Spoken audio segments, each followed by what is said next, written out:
Brett Cooper is going to be my steel man for this. I've seen so many insane things on Twitter talking about how the Olympics are demonic. I need to see if there's any reason or any reasonable actual claims that can be made about it. Okay. Brett Cooper's my steel man. Comment section. Gen Z warrior, Brett Cooper. Oh my God, she speaks fast. So the 2024 Summer Olympics in Paris have officially kicked off. It is just not good. None of it is good. Their PR people have probably not slept since Friday. I mean, they are facing controversy after controversy, causing many viewers to call for an entire boycott of the event. And as I'm sure most of you guys have seen by now, because I have been tagged in these posts by everyone, this all really started on Friday night with their opening ceremony. But it's not just that weird disaster. Now people were mad they like recreated some of the Last Supper. That caught people's attention. There is a lot at this Olympics that people are very disturbed by. From protecting a child to men being allowed to box against women, to banning harmful words that could offend trans athletes. I have to be honest and say that the opening ceremony is the least of my concerns. Before we dive into the story, make sure that you like this video, subscribe to the gross. Yes, obviously it was. It was spiritually gross. It was cringe. It was also comment section episodes. Now, was the opening ceremony gross? Yes, obviously it was. It was spiritually gross. It was cringe. It was also just artistically gross, in my opinion. Like nothing on that stage was appealing or made me excited about the Olympics whatsoever. Like it literally made me want to turn off the entire thing and not watch any of the events. Well, that just put me 90 minutes closer to death. Now, obviously, a lot of Christians are upset because this opening ceremony looked a lot like a mockery of the Last Supper. And they're right, because the resemblance is uncanny. However, to be fair, is it really? Like the Last Supper, it's like a pretty important painting, pretty important event. Like there's a lot of, allegories in the Bible that people use and recreate all the time. Are we really this upset about it? There's also the possibility that it was not a take on the Last Supper, but was instead a take on a Dutch painting called The Feast of the Gods, which would make sense because The Feast of the Gods is a painting about all the Greek gods coming to Mount Olympus to have a celebration, and obviously the Olympics stems from the Greeks, so that adds up. I ain't for show, but I think it is still very fishy. For example, one of the performers, the woman in the center who everyone has been talking about, she initially posted this on her story. There's their performance, and then there's the Last Supper, and she said, oh yes, the New Gay Testament. But then that post was deleted. And then a couple of hours later, she posted this instead. Posted that same photo and said, we'll forever be proud and support this moment of art reference, the Feast of the Gods. So she's basically saying, no. It was not about the Last Supper. It was about the Feast of the Gods, this very, very different painting. So then obviously we have to ask, were the performers not informed? Did they not know what they were representing? Did they not know what the inspiration was? Maybe they just ran with what they saw online and got excited because they were making fun of Christians and they thought that sounded fun? Or was this some kind of bait and switch and now they're attempting to cover their tracks because of the controversy? Which is definitely plausible because they're doing this in more ways than one. The only reason that I have not played the entire opening ceremony, we did not do a full reaction to it, is because the Olympics is copyright striking anybody who plays even 5 seconds of this ceremony. They're pulling out all these videos. They're trying to hide. I mean, everybody does that. I don't think they're necessarily trying to hide it. It's just because the Olympics and people have exclusive broadcasting rights. Really all of it. So if you have not watched it, go on X, go on YouTube, go watch the full thing, and then come back before they wipe it from the internet in its entirety, which they probably would not be able to do unless they had ExpressVPN, because ExpressVPN and blocks itself with a Express wish they had. To add to the confusion, the director of the entire opening ceremony went on French television after the fact and said that the Last Supper was not the inspiration. That was not my inspiration, replies Thomas Jolly, the artistic director of the Paris Olympics opening. I don't even who cares? Literally who cares? It's fucking, it's art. Oh, gee, Brett Cooper, I know. Who the fuck cares? Let's say free speech conservatives, when they make the Last Supper gay, does it do we actually care about this? Do we actually care? Ceremony. He went on to say that the scene portrayed Dionysus, the god of wine and festivities, at a big pagan festival linked to That's not true. She's more reasonable than Ben sometimes. The gods of Olympus. That would be the Feast of the Gods. And this really doesn't say much because he is saying this and going on television after the fact, but the official Olympics Twitter account did reference the Greek gods in a post as the ceremony. Can we get Nonfon Brett Cooper debate? That would go hard, bro. Was happening on Friday in Central Time because we're in Tennessee. The opening ceremony was happening from 12 to 4 p.m. This was tweeted at 3 p.m. So it was as it was going on. The interpretation of the Greek god Dionysus makes us aware of the absurdity of violence between human beings. So truly, I how dare you speed her? Could see this going either.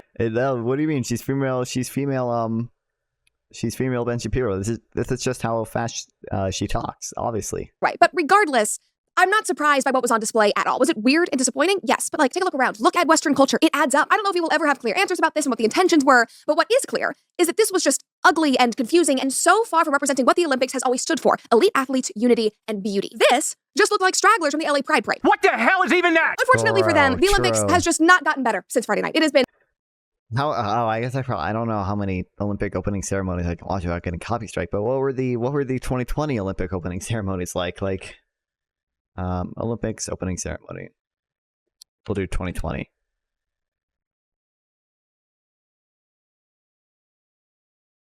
I probably can't watch much of this if I get a copy strike, but what is this one? People wearing masks. This is a bunch of people standing on ice. Hold on, this looks bro. Are you kidding me? This looks boring as fuck. Bunch of people walking towards boxes, and I'm assuming they're gonna make into the Olympic rings. Oh look, they got gay shit here too, bro. Bro, I'd much rather have the fucking Last Supper mockery than this shit. The China one where people were showing it was like super cool, and every time in a Western country, they were calling it cringe. True. Bro, there's literally... Where's the gay shit? Oh, this might not be that gay. Never mind.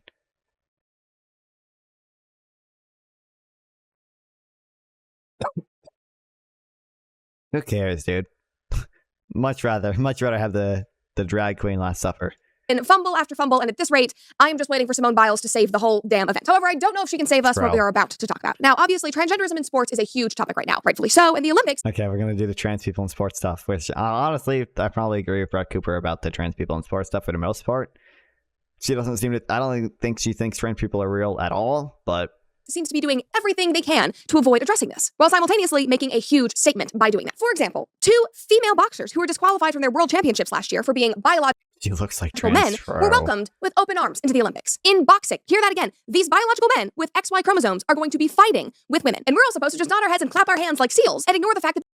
True. I mean, I'm not like in favor of most of the trans sports things, but like Olympics...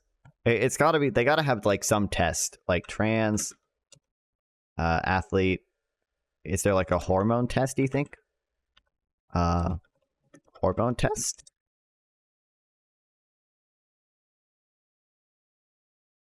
New guideline in transgender athletes. Athletes will no longer be required to undergo medically necessary hormone treatments to compete. Oh, so they undid their hormone test. Okay.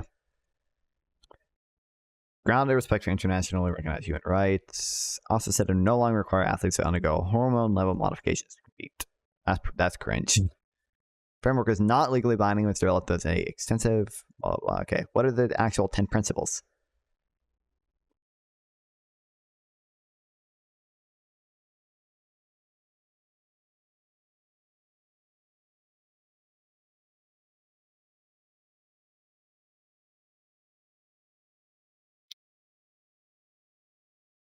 Everyone, regardless of gender identity, expression, and/or sex variance, should be able to participate in sport safely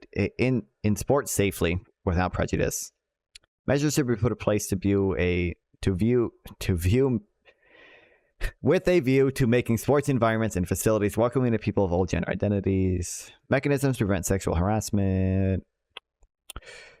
Okay, prevention of harm. Physical, psychological, and mental well-being athletes should be prioritized when establishing eligibility criteria.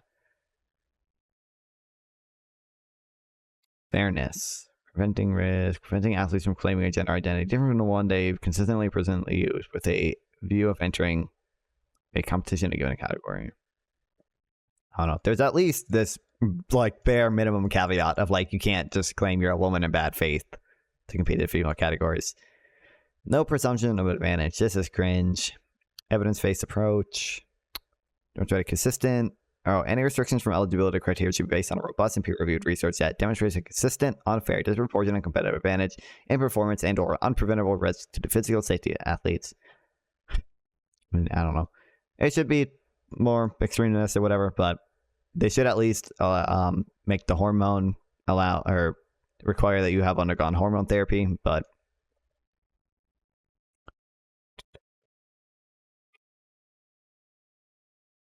I don't know. They probably should be a little more restrictive. This is utterly ridiculous. But there are still at least those bare minimum things. And literally lacks all common sense. I mean, this story is insane. These 2 individuals do not even identify as trans. Outkick reported on this yesterday, saying that back in 2023, the president of the International Boxing Association announced the disqualifications after he met with executives to discuss fairness among athletes and professionalism. He said that after a series of DNA tests, the IBA uncovered athletes who were trying to fool their colleagues and pretend to be women. Pretending to be women. That is very based, president of the International Boxing Association. And then it goes on. While neither boxer is explicitly identified as transgender, it is suspected that both are impacted by a difference of sexual development, meaning that they have both male and female so they're not even trans. They're just genitalia. They are not even pulling the social, cultural transgender card. Like, it has gone further than that. Now, you don't have to give some... What do you mean it's gone? Isn't this less far? Wouldn't further be you're allowing like an actual biological male to like compete in female categories? This is someone for which it's more complicated as to which category they should even be in. Big sob story about your gender dysphoria or how you were born in the wrong body. You can just decide that you want to compete with women, and the Olympics will let you in. Wait, I've got an idea. And not only that, they will protect you from uncomfortable language and uncomfortable questions from journalists. Just before the start of the games, the Olympic Committee updated their media guidelines, and this third edition also featured a list of problematic terms that should be avoided when covering transgender people competing in the Olympics. Quote, a person's sex category is not assigned based on genetics alone, and aspects of a person's biology can be altered when they pursue gender-affirming medical care. And then they listed biologically male and biologically female as problematic language. They also included... I mean, that's cringe, but like, it's a... listing it in a problematic language thing is not like that big of a deal. Sex change and born male as terms that are off limits. I mean, God forbid we trigger people with biological facts about their bodies or facts about their history as a child rapist. If that caught you off guard, good. We need to talk about volleyball player Steven van de Velde. Because not only is the Olympics Committee protecting biological men competing against women, they are protecting a convicted child rapist and have given him special privileges so that he can avoid the media. Out of over 10,000 athletes, he is the only one that can avoid journalists. In fact, these journalists have been told that they are not allowed to speak with him, and they're not allowed to ask questions about the fact that when he was 19 years old, he flew from his home in the Netherlands to the UK to meet up with and have sex with a 12-year-old girl that he had met on Facebook and started a relationship with full knowledge of her age. And this is not something that is alleged. He admitted to all of this in court when he was found guilty and was sentenced to 4 years in prison. But the Dutch volleyball player only served 13 months, and then he was sent out to continue working on his sport. Now, obviously, the Dutch decision to send him to the Olympics and the Olympic Committee's decision to protect him has obviously been incredibly controversial, and multiple petitions were created online to bar him from competing, but it was to no avail. His first match was over the weekend, and the discourse around it has just been laughable. His partner and his teammate is just frustrated by all of the negative attention, and he said that what is in the past is in the past. Steven is a really good example from how he is right now. He had his punishment, and now he's really kind. He's really kind, so everyone needs to stop being angry. Oh, I'm so glad that he's kind. Yeah, that and the shortened prison sentence definitely absolves him of all of his crimes and definitely makes him fit to be a role model at the Olympic Games. If you guys are a regular viewer, I'm sure that you know that we have talked about the normalization of pedophilia a lot on the show. The psychology The normalization of pedophilia at the Olympic Games. If you guys are a regular viewer, I'm sure that you know that we have talked about the normalization of pedophilia. Did the liberals normalize pedophilia? They don't like have titles or anything, but a lot on the show. The psychologists and the academics talking about. I don't know. Like he's obviously a bad person, or whatever. Should it be at the Olympics? Probably not. Probably not. It probably doesn't look good on the Dutch at the very least to send him there. But I don't know. There are a lot of bad people. Do I care that much? Probably not. About how we need to have empathy and understanding for these minor attractions. To be fair, I don't care about the Olympics at all. To begin with, I don't know why people are talking about this. I don't care. Persons, the hypersexualization of children, how that has just become so normalized. Well, it's all out in the open now. It's so out in the open now that not only is Steven competing, but the Dutch press said this, quote, we are protecting a convicted child, yes, to do his sport as best as possible at a tournament that he qualified for. I mean, number one, talk about saying the quiet part out loud. Number two, talk about a slippery slope. I mean, what's next? You're going to protect them even when they're not at the Olympics? Maybe you're comfortable protecting this man because he was only 19 and it was 10 years ago. But when does that change to protect the 50-year-olds that were preying on 12-year-olds just a few months ago? I mean, you are muddying the water in such a dangerous way. And again, none of this, from Steven competing to the opening ceremony, is representative of what the Olympics allegedly stands for or has historically stood for. One girl on X said, between judges incorrectly giving Ross Cantor 15 penalties, the Dutch child, the biological men pretending that they are female boxing women, and the opening ceremony, I can't see the point of supporting any of the Olympics. She's not wrong about any of that. And it's upsetting. It is seriously such a travesty because this is such an important global unifying institution, and it feels like we're watching it combust in real time. I mean, the founder of the modern Olympics, whose name was Pierre de Coubertin, hopefully I'm pronouncing that correctly, he gave the games their motto of faster, higher, and stronger to emphasize a program of, quote, moral beauty. And just 3 weeks ago, the official Olympics Instagram account posted about this. They posted a photo of Pierre and said, Pierre de Coubertin, founder of the modern Olympic Games, believed that sports teach moral and social values, fostering international understanding and peace. Social and moral values. And Pierre was consistently drilling in that the games were not just about sport and winning, but about how the athletes won and how they competed, their discipline, their passion, their ethics, the intersection of their ethical and moral values with their physical training. He wrote about this extensively. He has an entire philosophy about what it means to be an Olympian. They are supposed to be the best of the best in every single way. And that's why every athlete who competes in the games has to sign a declaration promising that they will act as role models. And based on what we've seen today, I am guessing that there will be quite a few who fall short on that promise. But the most maddening part of this is that the Olympic Committee, the IOC, knows this. They know that these athletes are falling short and they are hell-bent on protecting them, while the rest of the institution, while the rest of everything that it stands for, crumbles around them. That is what we're watching. I hope you guys enjoyed that episode. True. Okay. Olympic code, there's got to be a code of ethics, right? That athletes have to sign. Do they really not? Is he really not somehow disqualified from that? I don't know.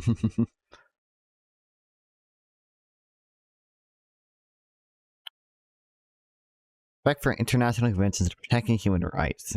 Probably break that one.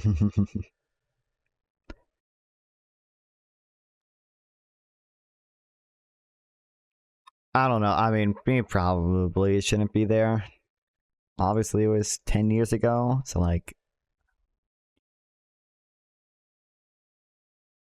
Olympics, convicted child rapist.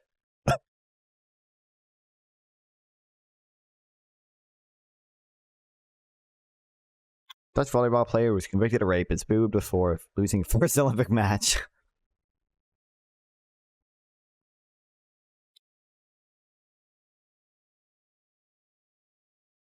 not there because he wanted to rest his mind about it. Focus on a game. You're protecting a convicted child rapist to do his sport at the best possible tournament for tournaments he qualified for. The general manner of sex conviction and sex-related crimes is definitely a more important issue than sport. In this case, we got a person who's been convicted, who did a sentence, who did everything afterwards, which he's due to be able to compete again. Wasn't the sentence reduced?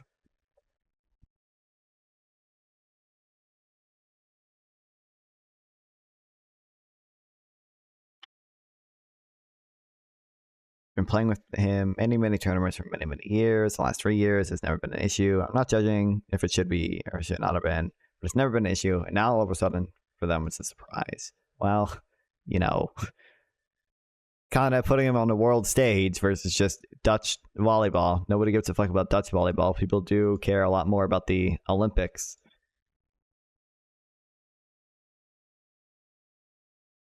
It's a funny picture. He literally lost his first match, bro. Why bother sending him at all if he's just gonna lose? What the freak?